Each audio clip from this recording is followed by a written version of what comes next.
Bonjour et bienvenue sur la base aérienne planétaire de Chamblay, en région Grand Est, où se déroule actuellement et jusqu'au dimanche 30 juillet, la 15e édition du Mondial Air Ballon. Alors pour ceux qui ne connaissent pas encore le Mondial Air Ballon, il s'agit du plus grand rassemblement de montgolfières au monde organisé par Pilâtre Rosier Organisation. Ici on compte 1400 pilotes et équipiers venus des 4 coins du monde. Environ 1000 ballons sont présents ici et un record sera tenté de 500 ballons qui voleront simultanément dans le ciel de Chamblay. Et on attend plus de 400 000 spectateurs d'ici la fin de la semaine. C'est un lieu hautement inspirant et symbolique puisqu'ici le rêve d'Icare, selon lequel que l'homme croyait autrefois impossible, en fait prend forme sous nos yeux chaque jour, chaque matin et chaque soir. Alors justement, des rêves et de l'inspiration, mon invité d'aujourd'hui en a beaucoup. Il s'agit de Bertrand Piccard. Bonjour. Bonjour. Merci beaucoup de nous accueillir ici et de nous accorder un peu de votre temps juste avant de prendre votre envol en montgolfière. Avec plaisir. Pour le vol de ce soir. Donc Bertrand Piccard, pour ceux qui ne vous connaîtraient peut-être pas, vous êtes médecin psychiatre, auteur, conférencier et surtout vous êtes un explorateur et un saventurier, qui est un mot très intéressant que j'ai vu sur votre site internet officiel. Vous êtes le premier homme avec Brian Jones à avoir effectué le premier tour du monde en ballon en 1999. Donc vous avez parcouru 45 000 km en 20 jours sans escale. Alors cet exploit ne vous a pas suffi, en fait, n'a pas suffi à vous combler puisque vous avez décidé de vous lancer dans un deuxième projet que certains disaient d'ailleurs impossible. Et vous avez réussi. Donc vous avez réussi ce pari fou de voler avec un avion à énergie solaire sans aucune goutte de carburant. Vous avez parcouru 43 000 km en 17 étapes qui vous ont mené d'Abu Dhabi à New York en passant par Séville, le Japon, l'Europe, l'Afrique du Nord, etc. Une aventure incroyable qui fait l'objet d'un livre que vous avez présenté au cours de ce Mondial Air Ballon, Objectif Soleil, l'aventure Solar Impulse par Bertrand Piccard et votre partenaire André Borschberg qui a également participé de près à cette aventure, on en parlera tout à l'heure. Donc c'était il y a un an jour pour jour, vous avez bouclé ce tour du monde le 26 juillet 2016, le pari était gagné. Mais ça n'a pas été facile, il y a eu 16 ans de travail préparatoire intense et en fait, quand on lit ce livre, c'est vraiment incroyable parce qu'on voit que c'est une histoire pleine de rebondissements. Ça pourrait presque faire l'objet d'un film. Comment vous vous sentez aujourd'hui, un an après cette aventure ? Un petit peu nostalgique des plus beaux moments de vol parce que c'était absolument magique de traverser des océans en restant jour et nuit en l'air, en n'ayant pas de limite. On faisait plusieurs cycles jour-nuit à la suite. Sans pollution, sans bruit. C'est vraiment un avion qui donnait l'impression d'être dans le futur, alors qu'en fait, il était dans le présent, parce que c'est des technologies modernes, mais qui existent aujourd'hui, et c'est le reste du monde qui était dans le passé. Donc chaque atterrissage, c'était un retour dans le passé, où on retrouvait les moteurs à combustion, la pollution, la folie de gaspillage des matières premières et des ressources naturelles de la planète. Et ce qu'il en reste maintenant, à part cette nostalgie, c'est toute la crédibilisation qu'on a fait de ces énergies propres et qui permettent maintenant de continuer le rôle d'ambassadeur. Je travaille beaucoup avec la Commission européenne, avec les Nations Unies, pour motiver les gouvernements à utiliser maintenant ces énergies propres, mais aussi beaucoup ces technologies efficientes qui permettent finalement de créer des emplois, qui permettent de développer l'économie du monde, mais de façon propre, avec des nouvelles technologies modernes. Donc c'est cette manière de réconcilier l'écologie et l'économie qui m'anime maintenant. Et comment est née cette idée au départ et à quel moment exactement ? Solar Impulse est né concrètement quand j'avais peur de tomber en panne de carburant en faisant le tour du monde en ballon. Parce que 20 jours en vol avec une jauge essence qui baisse de plus en plus, au fur et à mesure qu'on brûle le propane liquide pour chauffer l'enveloppe, c'est assez angoissant. C'est là que je me suis mis à rêver d'une possibilité de voler perpétuellement. Et Solar Impulse est en fait né pendant cette aventure-là. Et c'était aussi un rêve d'enfant pour vous, qui était déjà d'ailleurs amorcé par votre grand-père, je crois. Alors mon grand-père était le premier homme dans la stratosphère et mon père était le premier à toucher le fond de la fosse des Mariannes, Oui. plus grande profondeur marine connue, à 11 000 mètres de profondeur. Ce qui m'a permis de rencontrer beaucoup d'astronautes du début du programme spatial américain, beaucoup d'explorateurs, Jacques Mayol, de Grand Bleu, Charles Lindbergh. Et c'est ça qui m'a donné envie d'avoir ce type de vie, c'est-à-dire de me retrouver à explorer l'inconnu, à faire ce que personne croyait possible.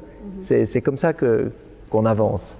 Si on est dans quelque chose qui a déjà été fait, ça ne nous rend pas créatifs.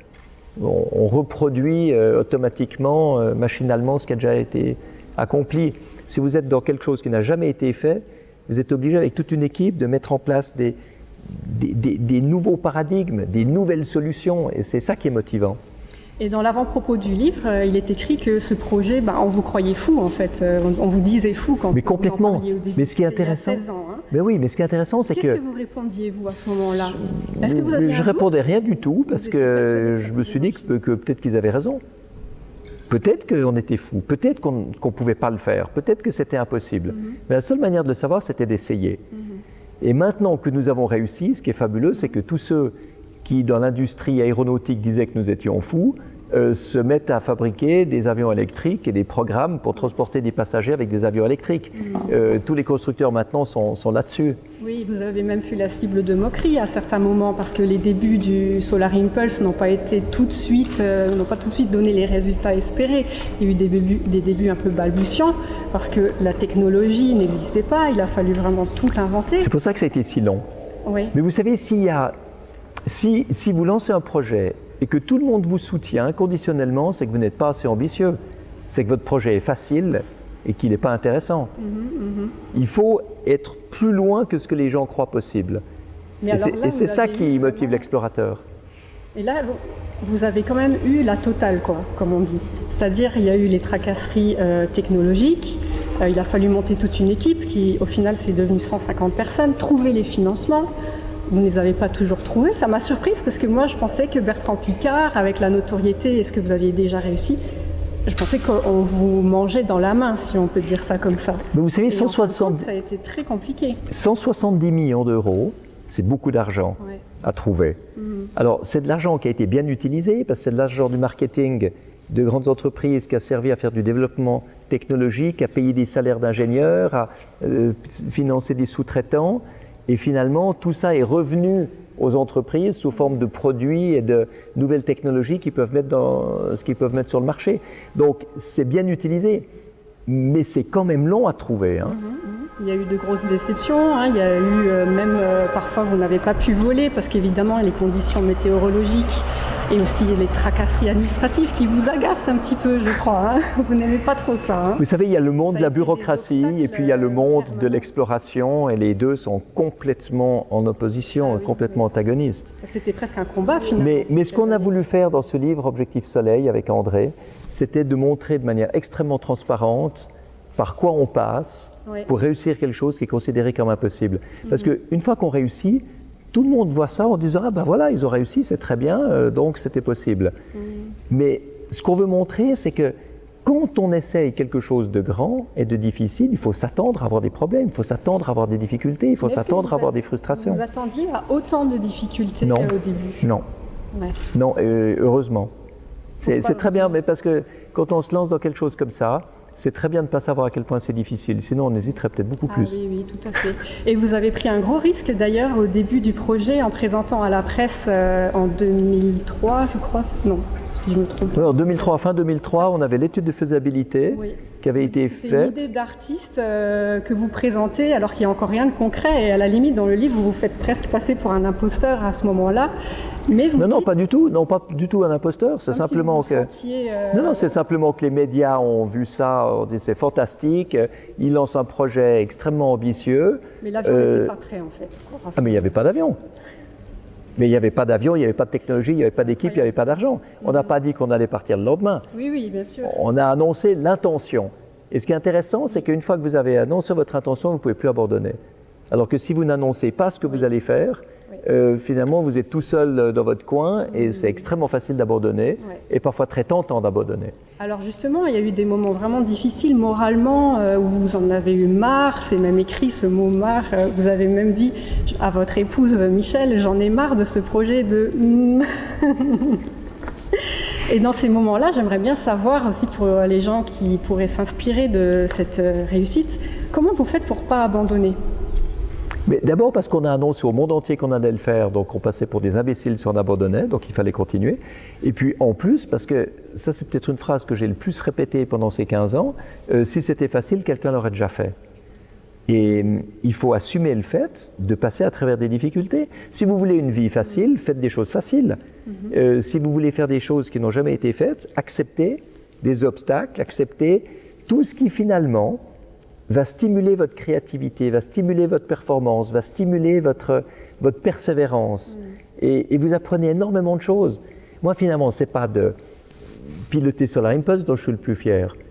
C'est d'avoir eu la persévérance d'aller jusqu'au bout d'un projet aussi difficile. Oui, tout à fait. Oui, pour piloter, vous en avez bavé aussi, parce que j'étais très surprise. C'est difficile à piloter cet avion. Il est très très difficile. Vous n'aviez pas de brevet déjà pour commencer de pilotage Non, si j'avais un brevet de pilote au départ, j'aurais su que c'était impossible. Heureusement, j'étais ni ingénieur ni pilote. Et vous avez dû je suis psychiatre et explorateur, donc ça aide à croire dans l'impossible. Oui. Et ensuite, j'ai dû apprendre à piloter. J'ai passé tous mes brevets. Oui, parce que c'est un avion qui est extrêmement difficile à piloter. Il est immense, 72 mètres d'envergure, extrêmement léger. Donc à la moindre turbulence, il est pris en déséquilibre. Et en plus, vous deviez gagner une légitimité, une crédibilité auprès de votre propre équipe au centre de contrôle, qui parfois avait un petit peu peur. Mais c'était tous des pilotes professionnels qui se disaient que j'avais lancé ce projet, que j'assumais le financement, que je trouvais le financement et qu'il fallait que je reste dans ce rôle-là et qu'il valait beaucoup mieux ne pas avoir plusieurs casquettes. C'est ça, à votre positionnement. Et moi, je leur ai dit, mais je n'ai pas fait ce projet pour trouver de l'argent et pour mener une équipe. J'ai fait ce projet aussi pour voler parce que sinon, ce n'est pas crédible de délivrer ce message sur les technologies propres si je suis au sol.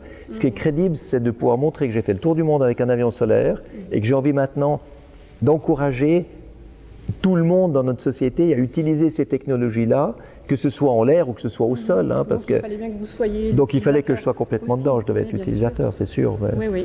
Non, mais vous savez, ils m'ont aussi, ils ont avoué à la fin que j'avais eu totalement raison de m'accrocher pour piloter aussi. Voilà.